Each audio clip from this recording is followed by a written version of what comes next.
예, 명태균, 김영선 씨는 구속이 됐고요. 네.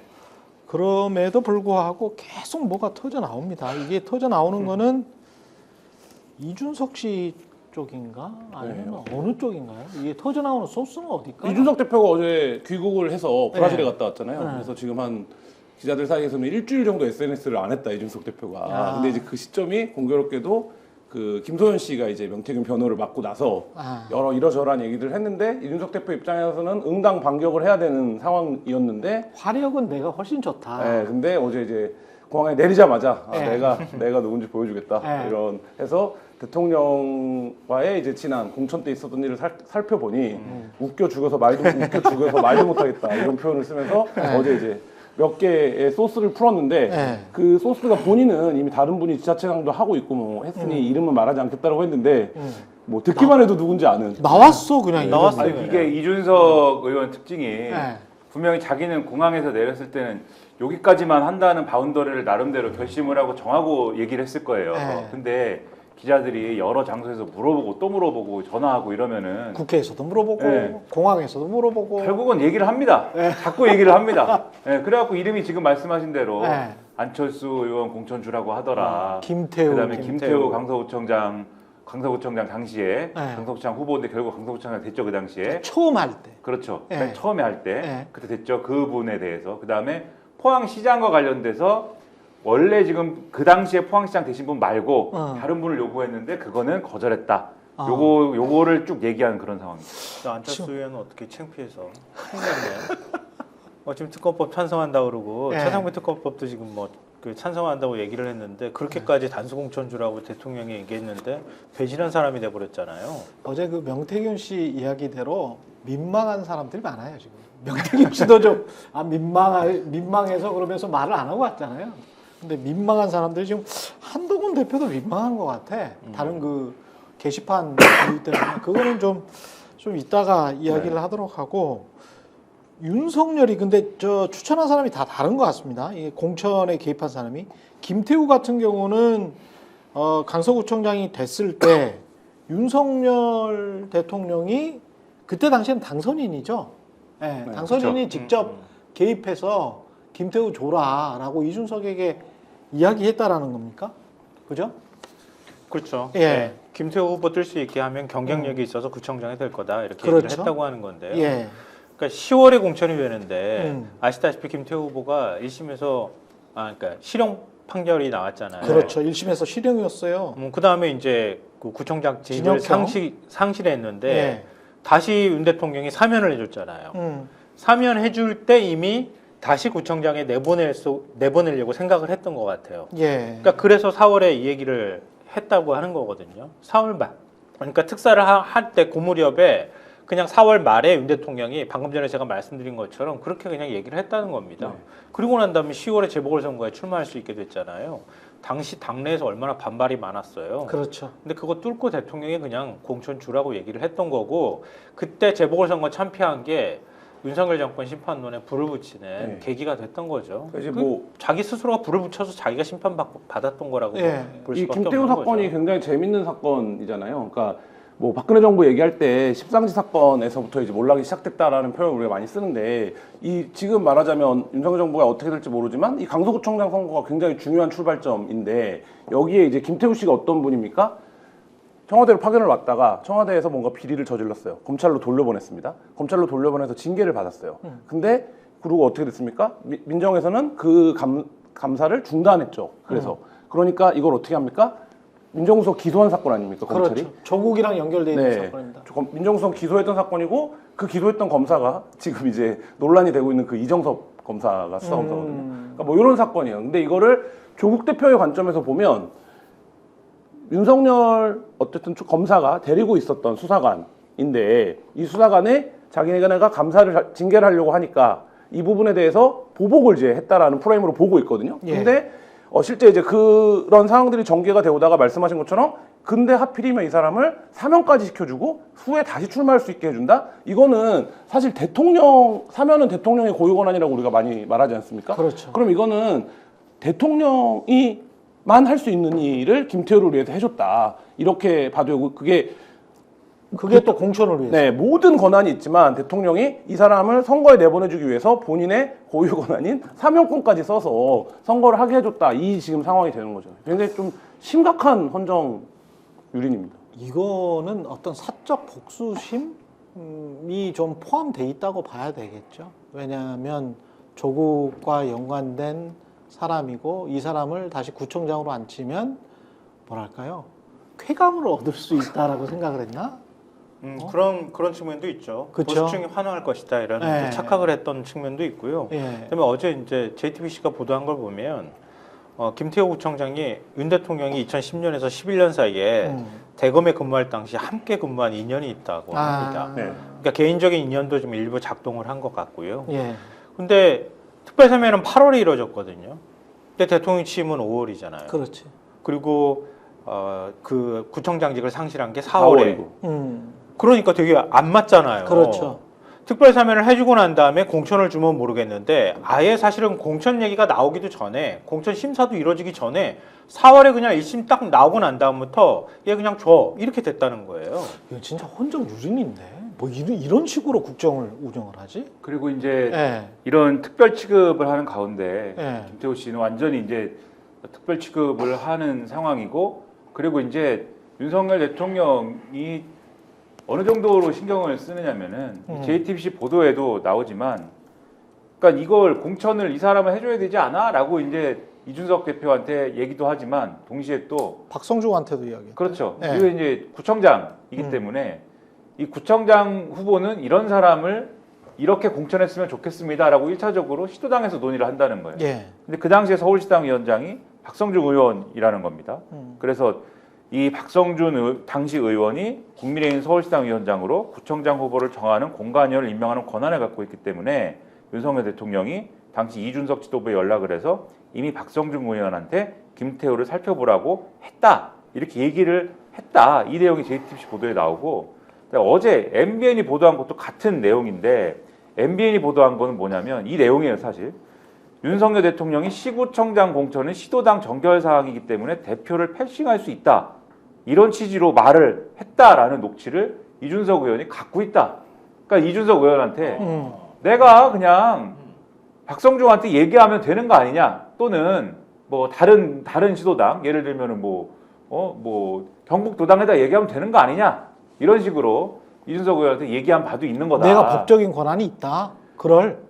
본인한테 법적인 권한은 없겠죠. 없겠지만 대표를 거치지 않아도 된다, 이 공천은. 그러니까 시도당 위원장의 결심, 기소당 위원장이 이 사람에게 공천을 주겠다고 하면 가령 박성중 서울시당 위원장이 김태호 후보가 좋다고 하면 대표가 그거에 대해서 존중을 하고 시도당이 결정하는 건데, 시도당이 그냥 결정을 하면 또 거기에 대해서 대표가 도장만 찍으면 되는 건데, 정결사항이니까 예. 그렇게 해도 되는 건데 왜 대표가 그거를 이렇게 목리를 부리냐, 뭐 이런 취지에 아마도 압박을 한 게 아닌가 싶은 그런 얘기도 있는 거거든요. 이 말씀을 왜 드리냐면, 지금 이준석 의원의 어제 스탠스가 뭐냐면, 어제도 좀 말씀드렸습니다만 여러 가지 얘기를 하는데 윤석열 대통령이 공천에 개입했을 수도 있습니다라는 취지의 얘기를 쭉 한 거잖아요. 네. 근데 그러면서도 무슨 얘기를 하냐면, 그런데 윤석열 대통령이 이런 얘기 했지만 사실 또 어떤 취지의 얘기를 또 했냐면, 선거 전략상 당시 대통령 당선이 나고 당대표가 뭐 이런 얘기를 할 수도 있습니다. 예. 그래서 이게 뭐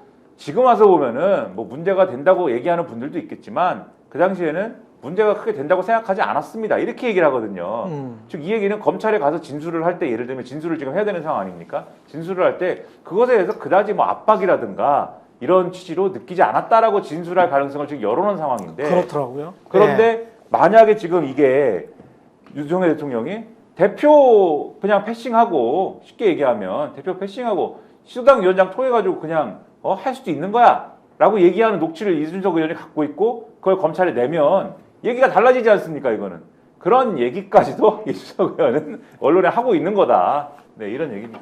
근데 이게 시점이 잘 안 맞아요. 제가 다시 확인해 그렇죠. 보니까 대법원에서 헷갈리죠. 상고를 기각하는 원심을 확정한 판결이 있었던 게 5월 18일이에요. 5월 18일 2022년. 네. 예. 근데 윤석열 대통령이 4월 말에 얘기했다는 거잖아요. 아. 그러니까 대법원에서 상고 기각할 거라는 게 뭐 대부분의 관측이긴 했지만 상고 기각도 안 한 시점에서 대통령이 그냥 김태호 줘 이렇게 얘기를 했다는 거예요. 웃기는 거지 사실은. 그럼 대법원에서 대통령- 상고 기각할 줄 알았다? 알았다. 그러니까 그러니까 뭐 두 가지 가능성이 다 있겠죠. 알았거나 아니면 그렇게 되더라도 내가 사면해주면 되니까 뭐 이렇게 생각했겠죠. 재보고를 하든지 말든지, 말든지. 예, 나는 뭐 하겠다. 네. 근데 윤석열 대통령이 여기서 조금 의구심이 윤석열 대통령이 그런 강력한 어떤 그 믿음, 생각 요런 그 확신을 가지게 된 계기가 뭐 본인만의 생각이었을까 이런 의심도 좀 있습니다. 뭐, 저는. 어떤 말씀을 하고 싶은 거예요? 예. 그러니까 윤석열 대통령이 정치적 판단을 할 때 음. 혼자만의 판단을 하지 않잖아요. 늘 조언을 해주는 분이 있지 않습니까? 그 곁에는 윤석열 대통령 곁에는. 김건희 씨, 네, 김건희 김건희 여사? 여사님이 많은 정치적 정보적 조언을 해주시는데 음. 조국 전 장관과 관련된 어쨌든 방금 앞에 말씀하신 여러 가지 맥락들 이 문재인 정권 심판론과 플러스 그 당시의 분위기 속에서 예. 보수층을 결집시키고 선거를 요 기조를 끌고 가서 이 지방선거 승리까지 쭉 이어가려면은 어떤 카드를 갖고 가야 되는가의 문제에 있어서 윤석열 대통령에게 이 모든 절차를 거스르고 완전히 국민의힘의 이 이준석 지도부까지 쭉 밀어가지고 이 사람은 반드시 공천을 해야 되라는 이 입력이 어디서 왔을까에 대해서 평론가 입장에서는 약간 의심되는 그런 내용도 있는 거죠. 사실은 뭐 근거가 확실히 있는 건 아닙니다만. 이게 상식적인 사람들은 이렇게 대결적인, 특히 이제 대통령이 되고 나서는 대결적인 국면으로 가는 것보다는 포용과 화합, 맨날 그 이야기 했었잖아요. 그리고 이제 김태우 씨 같은 경우는 제가 이제 KBS 내에 있을 텐데 그때도 이거는 말이 안 된다라고 보수도 그랬었던 것 같거든요. 그렇죠. 예. 네. 보수도 이건 말이 안 된다라고 했었는데 이렇게 무리하게 진행됐던 이유가 드러나는 것 같고. 그리고 그때 기억해 보시면 언론 예. 보도들 찾아보면 지금도 나오는데 그때 처음으로 이 지방선거 공천은 시도당 위원장이 할 수 있다라는 게 되게 부각됐어요. 그러니까 그 전까지는 한 번도 어떤 지방선거에서도 시도당 위원장이 당연히 물론 영향력을 행사하죠. 근데 그럼에도 불구하고 공천의 권한 자체가 대표가 아니라 예. 시도당 위원장회가 있다는 얘기를 한 적은 거의 없어요. 그거는 사실 한국의 정당 그거에서 맞지 않죠. 근데 그때는 계속 박성준 의원이 강조가 되면서 시도당 의원한테 권한이 있는 거다라는 보도들이 많이 나왔었거든요. 근데 서울시당 위원장이었던 박성준 의원의 그 이후의 행보를 보면 언론 탄압하고 뭐 사람 그 언론인들 욕하고 뭐 이런 앞장서서. 걸로 앞장섰었거든요. 근데 이 사람이 저도 이제 그 사람의 비난을 굉장히 많이 받았고 그랬으니까 근데 이 사람이 이제 지방행정고시인가 출신이잖아요. 근데 보통 구청장 출신, 그쵸. 서초구청. 그렇죠. 네. 그냥 보통의 행정관료 출신들이 하지 않는 이상한 행동, 지나치게 극단적으로 정치적으로 사람들을 날새게 공격하고 그게 좀 저거는 저렇게 막 무리하게 공격하고 막 엉터리 공격도 많았었거든요.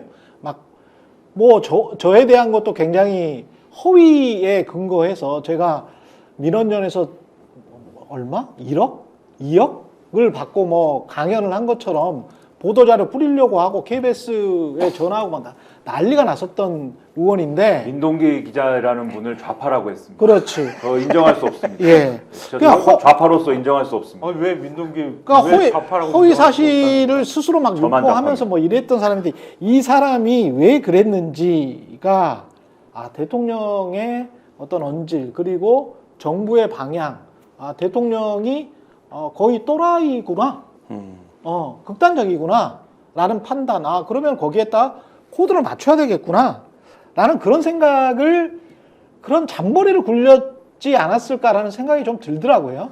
예. 그런 의심이 강해지고 박성중 의원이 네. 그런 식으로 이제 정치적 삶을 살았던 이유가 이제 그런 거 아닐까라는 의심이 크게 들고 그리고 이제 이후에 김태우 씨가 이제 그 사면과 이 이제 재보궐선거 공천으로 누구도 이해할 수 없는 아무도 그것에 대해서 이게 잘하는 것이다라고 얘기할 수 없었던 그래서 국민의힘의 실질적인 이제 지금에 이르는 연쇄적인 폭망으로 이어지는 첫 번째 단추를 장식했던 작년 10월 재보궐선거에서 김태우 씨를 또 공천하는 그 재보궐선거 있지 않습니까? 예. 그 재보궐선거 때 사실 국민의힘 내에서 김태우 씨를 또 공천하는 거는 진짜 아니다. 다 반대했다는 거지 않습니까? 그렇죠. 근데 똑같은 스탠스로 공천을 밀어붙인 거잖아요. 근데 제가 여러 차례 아마 말씀드린 것 같은데 그 당시에 이제 이 12월 달이 됐을 때 TV조선의 보도를 보면은 다 반대했는데 누가 강하게 이것을 주장하는데 앞장섰느냐라고 하면은 박성민 의원이라는 분이 있어요. 네, 박성민 의원이 다 반대할 때 이것을 강하게 주장했다. 이렇게 돼 있고 그 박성민 의원을 TV조선이 언급을 하면서 김건희 여사와 소통하는 사람이다. 라고 굳이 또 그러네. 수사를 붙여서 설명을 합니다. 그래서 제가 아까도 김태우 때도 말씀드린 게 이 김태우 씨에 계속 윤석열 대통령이 집착을 하는 게 집착이잖아요. 사실 이거는 제가 이렇게 말씀드리면 좀 부적절할 수도 있습니다만 어떤 정치적인 집착을 하는데 그게 자신의 어떤 정치적인 정당성과 그 다음에 이제 문재인 정권에 대한 반감을 가지고 있는 특히 조국 전 장관에 대한 반감을 가지고 있었던 보수층에 대한 정치적 접근이기도 한데 그러한 이제 어떤 전략을 가지고 이 전략을 세우고 그것의 전략을 관철시키려고 했던 그 배경에 있는 사람은 누굴까를 생각해보면 그 연결고리가 여사님인가라고 하는 그런 생각을 하게 만드는 일정한 보도도 사실은 있었다. 그런 말씀을 추가로 드리는 겁니다. 근데 이거 생각하면 할수록 이게 파면 팔수록 나올 것 같다는 생각이 드는데 왜냐하면 아까 얘기하신 것처럼 박성중 의원이 언론인 출신도 아니고 뭐 언론에서 잘하는 사람도 아닌데 희한하게 나서가지고 희한하게 미디어 굴었어. 무슨 특이 뭐 그걸 맡고 난 다음에 언론을 막 어처구니없이 공격을 했단 말이에요. 그러니까 박성중 그때 이제 행동파들이 또 김기현도 대표였는데 그대로 행동했잖아요. 그래가지고 박성중이 서초울은 원래 전략공천 지역이거든요. 보통의 경우에는. 그러니까 서초를 줄 줄 알았지. 그것 때문에 저렇게 오버하는구나. 제가 그렇게 생각했거든요. 저도 그렇게 생각했습니다. 근데 서초울에서 컷오프가 됐어. 그 자리에 누가 들어갔어요? 신동욱 TV조선 앵커가 들어갔어. 그 자리에. 신동욱이 들어갔어. 맞아. 신동욱은 누가 꽂아놨을까? 그러니까 이 이게 생각이 좀 들고 이게 지나놓고 보니까 뭐가 얼개가 맞는 것 같은 거야. 그래서 희한하다. 어떻게 저렇게 충성을 다하려고 오버를 했는데 서초울에서 어떻게 컷오프가 되지? 그리고 저 그렇게 박성중은 서초울 뭐 받고 싶어서 그랬는데 이상한 곳에 가가지고 그냥 수도권 재배치 부천 놀러 갔잖아. 그래가지고 떨어졌지. 떨어졌잖아요. 그러니까 밀려난 거죠. 어찌 보면. 맞아. 근데 거기다가 그렇게까지 충성한 사람을 밀어내고 집어넣을 정도면 그냥 정상적인 전략공천이라고 보기 어려울 수도 있거든요. 그렇죠. 그것도 다른 사람도 아니고 TV조선 앵커였던 그렇죠. 신동욱 범이 내려온다고 하신 분. 그분을 갖다가 꽂은 분은 또 누굴까? 범이거나 범 옆에 있던. 아니 그러니까 이렇게 범 위에 올라타신 분인 범 위에 올라타신 분. 이게 기호지세라고 하지 않습니까? 범 위에 올라타신 주술사. 뭐 그럴 수도 있고, 고삐를 쥐고 있는 어떤. 이게 지나놓고 보니 뭐가 좀 하나하나씩 짜맞춰지는데 좀 억울하고 열받은 측면이 있겠어. 그러니까 조국 대표 같은 경우는 저도 이런 마음이 드는데. 그럼요. 저도 좀 이거 모함이나 맞고 이러다가 인생이 이상하게 꼬였구나라고 하는 사람들이 꽤 많을 것 같은데 이게 그럼 이렇게 되면 사적인 이해관계에 따라서 김태우를 등용하면서 그 이면에는 공적으로 어떤 자기의 정적들을 괴롭히려고 하는 의도가 이게 들어가 있는 거잖아요. 물론 제가 뭐 윤석열 씨의 양심의 자유를 믿기 때문에 윤석열 씨한테 물어보지는 않았으니까 얼마나 악의적이었는지는 모르겠습니다만은 굉장히 악의적으로 보이는 사건이에요. 지금 다시 보니까. 그럼요. 그러니까 이 김태우 씨의 스토리 자체가 어쨌든 민정수석실과 검찰총장 시절에 윤석열 대통령의 갈등을 빚는 사건에서 대표적인 사례로 지금 얘기가 되고 있는 사건이잖아요. 결국 이거 기소했어요. 1심, 2심 유죄 나왔거든요. 그 감사 직권남용으로. 그 민정수석 입장에서는 뭐 조국 대표를 옹호하고 안 옹호하고 이런 입장이 아니라 사실 황당한 사건인데 그 당사자를 어쨌든 유죄 판결을 받았던 사람을 사면해주고 내보내주고 그걸 직접 꼽고 그때 말하자면 정당의 작동 원리에서 대표의 공천의 권한을 패싱할 수 있다라는 생각을 하고 뭐 이런 거 자체가 이 지금 하나하나가 사실 뭐 엄청난 사건입니다 이게. 전임 정부에서는 본 적이 없는. 그러니까 어찌됐든 간에 김영선 전 의원도 마찬가지지만 당선인 신분에서 공천 개입을 한 거잖아요. 그렇죠. 그냥 말 전해준 정도 수준이 그렇죠. 아니고 의견을 개진한 정도 수준이 아니라 김태호부터 먼저 꽂았다는 거 아니에요? 지금 이거는 시점으로 사명까지 전략적으로 공천을 해준 거잖아. 그 정도 개입했던 사람이 그냥 제가 의견은 얘기할 수 있지 않습니까? 이렇게 얘기하는 게 설득력이 있겠어요? 그럼 이게? 법적으로 보면은 당선인이 공무원이냐 공무원 아니냐 이것만 따지면 되는 거 아니에요? 이제 그거는 네. 그건 이미 다 네, 다 이미 네. 판례가 다 있는 다 거예요. 이미 거죠. 있는 거죠. 네. 네. 그러면 이준석이 당선인 신분이라고 이 김태우와 관련해서 이렇게 이야기한 게 윤석열을 쉴드 칠 마음이 이제 없어진 건가? 어떻게 근데 보세요, 그거는? 그러면은 정확하게 얘기를 해야죠, 이준석 네. 의원이. 그 당시 나는 그런 압박을 받았고 그런 압박 속에서 나름대로의 노력을 했으나 그런 윤석열 대통령의 공천 개입, 당무 개입, 그리고 여러 가지 압박 뭐 이런 것들 때문에 상당한 이 당무에 있어서의 어려움이 있었다. 예. 이렇게 얘기를 해야죠. 아, 그런데 오늘도 언론에 보면은 이준석 의원이 어제 한 얘기들이 이렇게 나와 있어요. 당연히 대통령과 소통할 수 있는 부분도 있다. 누군가 대통령과 여사의 의중입니다라고 이름을 팔아서 당 공천관리에 영향을 끼치려고 한 경우가 있을 때 윤석열 대통령에게 이 사람이 이런 소리 하고 있던데 알아둬야 할 일이 있습니까라고 뭐 물어보기도 했다. 그러니까 계속 소통이라고 해. 그렇죠. 아, 그리고 또 최근 일련의 기준들을 보면 이런 소통이 문제가 될 수 있다고 생각하지만 당대표랑 당선자가 공천을 상의할 수 있다고 생각한다. 뭐 이렇게 계속 얘기를 해요. 그러면서 대통령이 뭐 이렇게 얘기한 공천 관련 발언들은 법적으로는 문제가 없다. 이렇게 또 얘기를 합니다. 예. 다만 이런 얘기도 해요.